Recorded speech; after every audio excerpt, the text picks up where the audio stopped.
বর্তমান প্রধানমন্ত্রী যিনি, আমরা ওনার জন্য দোয়া করি, ওনার কল্যাণ চাই। দোয়া করব না কেন?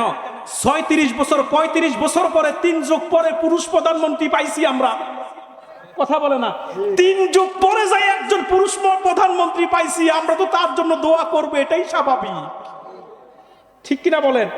বর্তমান সরকার যিনি, তিনি খুব ভদ্র, যতটুকু আমরা এখন দেখতেছি। তবে মন্তব্য আমি করি না এই জন্যই, কারণ নতুন বউ আর নতুন সরকার অন্তত 6 মাস দেখতে হয়। কথা বলে না, নতুন বউকে প্রথম রাত তার মন প্রাণ উজাড় করা ভালোবাসা দেখেই তাকে সার্টিফিকেট দেওয়া যাবে না, আর নতুন সরকারের প্রথম দিকের কাজ দেখেই তাকে সার্টিফাই করা যাবে না। কথা বলে না, নতুন বউ আর নতুন সরকারকে একটু বুঝতে হলে অন্তত 6 মাস 1 বছর ধৈর্য ধরতে হবে। এতটুকু পর্যন্ত যা দেখছি, ভদ্রতা আছে, নমনীয়তা আছে, দেশের কল্যাণ চাচ্ছে। তবে জানি না সব দলেই তো কিছু চোর বাটপার সান্ডা পান্ডা থাকে, তারা কতটুকুন ভালো থাকতে দেয়। তবে আমরা তার কল্যাণ চাই, তার জন্য দোয়া করি। আপনারা চান না? বর্তমান প্রধানমন্ত্রী যিনি, আমরা ওনার জন্য দোয়া করি, ওনার কল্যাণ চাই। দোয়া করব না কেন?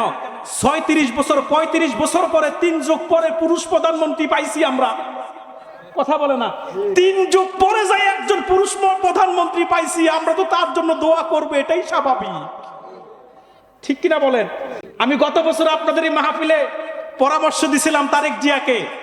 কথা বলে না, বিএনপিকে পরামর্শ দিয়েছিলাম গত বছর আপনাদের মাহফিল থেকে। সোশ্যাল মিডিয়া এটা ভাইরাল হয়েছিল যে আমরা আগামীতে পুরুষের নেতৃত্ব চাই। আমি বলেছিলাম যে আমরা আশাবাদী বিএনপি ক্ষমতায় আসবে, তবে প্রধানমন্ত্রী যেন তারেক জিয়া হয়। বলি নাই? আর মহিলা থাকার সুযোগও তো ছিল না, তিনার মা দুনিয়া থেকে বিদায় নিয়েছে। আমরা তার জন্য দোয়া করি, আল্লাহ তার জীবনের ভুল ত্রুটিগুলা মাফ করুক, আল্লাহ তাকে জান্নাতবাসী করুক। আমিন বলবেন না? কারণ সে আপসহীন নেত্রী ছিল, দেশকে ভালোবাসতো, দেশের শত্রুদের সাথে আপোষ করে নাই। এদেশে কেউ কেউ ভারতের দালালি করেছে, ভারতকে সব উজাড় করে দিছে। কিন্তু বেগম জিয়ার পত্রিকাতে একটা নিউজ আমি দেখেছিলাম যে ভারতের পিঠে খালেদার চাবুক। সে ভারতের সাথে কখনো আপোষ করে নাই। মনে রাখবেন, বাংলাদেশের সবচেয়ে বড় শত্রু হচ্ছে হিন্দুস্তান। এটা আপনারা কতটুকুন বোঝেন আমি জানি না।